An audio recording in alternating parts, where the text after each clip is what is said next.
సతీష్ గారు, సైబర్ నేరగాళ్లు జనాల్ని మోసం చేయడం మనం ప్రతిరోజు చూస్తూ ఉన్నాం. ఇప్పుడు దేవుణ్ణి మోసం చేసే పద్ధతి ఇది. ఒక ఫేక్ వెబ్సైట్ ని క్రియేట్ చేసి, అంటే తిరుమల దర్శనానికి ఉన్న క్రేజ్ మీకు తెలియంది కాదు కదా. అవును, చాలా మంది దళారుల్ని ఆశ్రయించి మోసపోతూ ఉంటారు. అండ్ టిటిడి దేవస్థానం ఆన్లైన్ పేరుతో ఒక ఫేక్ వెబ్సైట్ క్రియేట్ చేసి దానిలో శ్రీవాణి టికెట్లు అవైలబుల్ ఉన్నాయని చూపించి చాలా మంది భక్తుల్ని మోసం చేసిన ఒక విషయం బయటకు వచ్చింది. దీని మీద పోలీస్ కంప్లైంట్ కూడా నమోదైంది. టిటిడి కూడా చాలా స్ట్రాంగ్ గా రియాక్ట్ అయింది, అలర్ట్ జారీ చేసింది శ్రీవారి భక్తులకు ఆ వెబ్సైట్స్ ఫేక్ అని చెప్పేసి.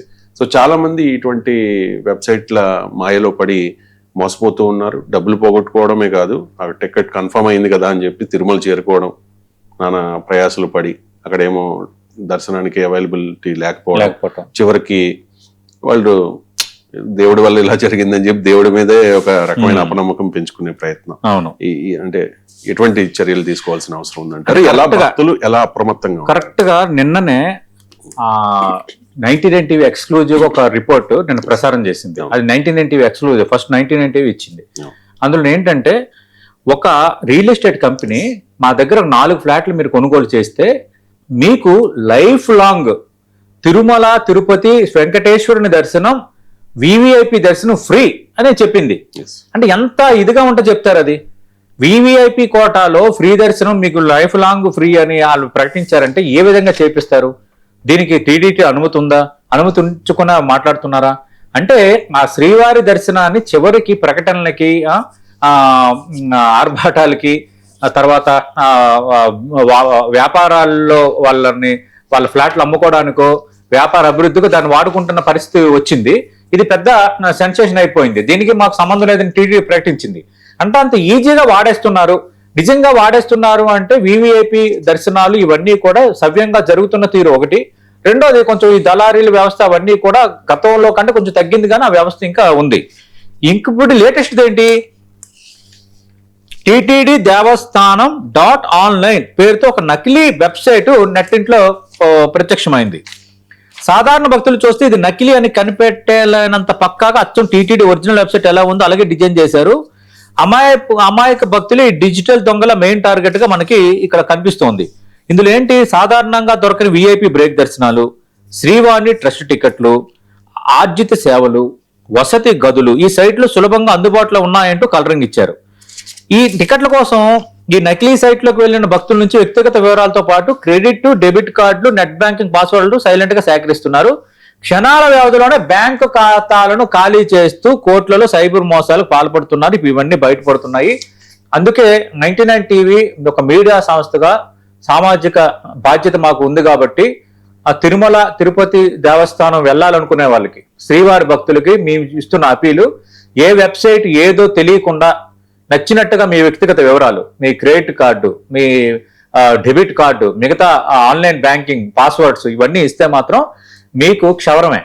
మీరు తిరుపతికి వెళ్ళడానికి ముందే మీకు గుండె అవుతుంది. అది ఖచ్చితంగా జరిగేదే. ఇప్పుడు ఇది బయటపడింది. అందుకు ఏది కరెక్ట్ ఆన్లైన్ ఏది అనేది మీరే గుర్తించుకోవాలి. మీదే బాధ్యత. అన్నిటికీ మనం టీటీడీని తప్పుపట్టలేం. తిరుపతి దేవస్థానం వాళ్ళ మేనేజ్మెంట్ మనం తప్పుపట్టలేం. ఎందుకంటే ఇలాంటి చాలా పుట్టుకొస్తుంటాయి, కానీ మనకు తెలియక సేమ్ అవే పోలు ఉంటాయి. కాబట్టి మనం వివరాలు ఇస్తాం. అసలు తిరుమల తిరుపతి దేవస్థానంలో అంత ఈజీగా గదులు దొరకటం, అంత ఈజీగా దర్శనాలు దొరకటం అనేది కష్టం. అది కూడా మినిమం కాన్షియస్ గా మీరు కూడా ఆలోచించాలి. ఆలోచించిన నేపథ్యంలోనే మీరు బుక్ చేసుకోవాలి. కానీ ఏదో ఒక వెబ్సైట్ సేమ్ అలాగే ఉంది కాబట్టి మొత్తం వివరాలన్నీ ఇచ్చేసి ఆ తర్వాత బ్యాంక్ ఖాతాలో డబ్బులు ఖాళీ అయిపోతే లబోదేబం అనడం కంటే ముందుగానే జాగ్రత్తతో ఉండండి. దయచేసి శ్రీవారి దర్శనానికి ఎలాంటి అవకాశం ఉంటే అలాంటి అవకాశాన్ని వాడుకొని వెళ్ళండి. కానీ ఇలాంటి వాటిలో పడడం వల్ల చాలా తలనొప్పి వ్యవహారం. ఆల్రెడీ టీటీడీ ఐటీ విభాగం, పోలీసులు కూడా దీనికి సంబంధించి ఒక ప్రకటన రిలీజ్ చేశారు. ఏమాత్రం అనుమానాస్పదంగా ఉండే వెబ్సైట్లు లేదా లింకులు కనిపిస్తే వెంటనే టీటీడీ ఐటీ విభాగానికి లేదా 1930, మరొకసారి చెప్తున్నా 1930 సైబర్ క్రైమ్ హెల్ప్ లైన్ కి ఫిర్యాదు చేయాలని అధికారులు చెప్తున్నారు. భక్తుల అప్రమత్తత ఏకైక ఆయుధం.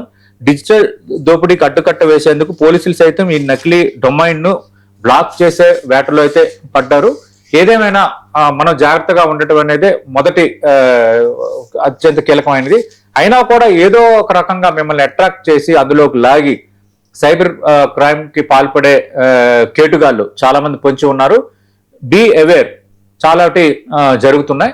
లేటెస్ట్ గా మనం చూసాం, ఇది మాట్లాడుకుంటున్నాం కాబట్టి ఎల్బీ నగర్ లో ఒక రిటైర్డ్ ఉద్యోగి ఏదో ఒక సైట్ సంబంధించి వస్తే మన స్టాక్స్ కి సంబంధించి వాళ్ళు ఒక వాట్సాప్ లో ఒక గ్రూప్ కనెక్ట్ అయ్యాడు. ఒక గ్రూప్ కనెక్ట్ అయిన తర్వాత మీరు ఇట్లాగా ఇది స్టాక్స్ లోని మ్యూచువల్ ఫండ్స్ వీటన్నిటి ఇట్లా పెడితే మీకు ఇంత వస్తుందని అన్నారు. ఫస్ట్ వారం రోజుల్లో ఆయన ఒక 10 లక్షలు పెడితే 15,000 ప్రాఫిట్ చూపించారు.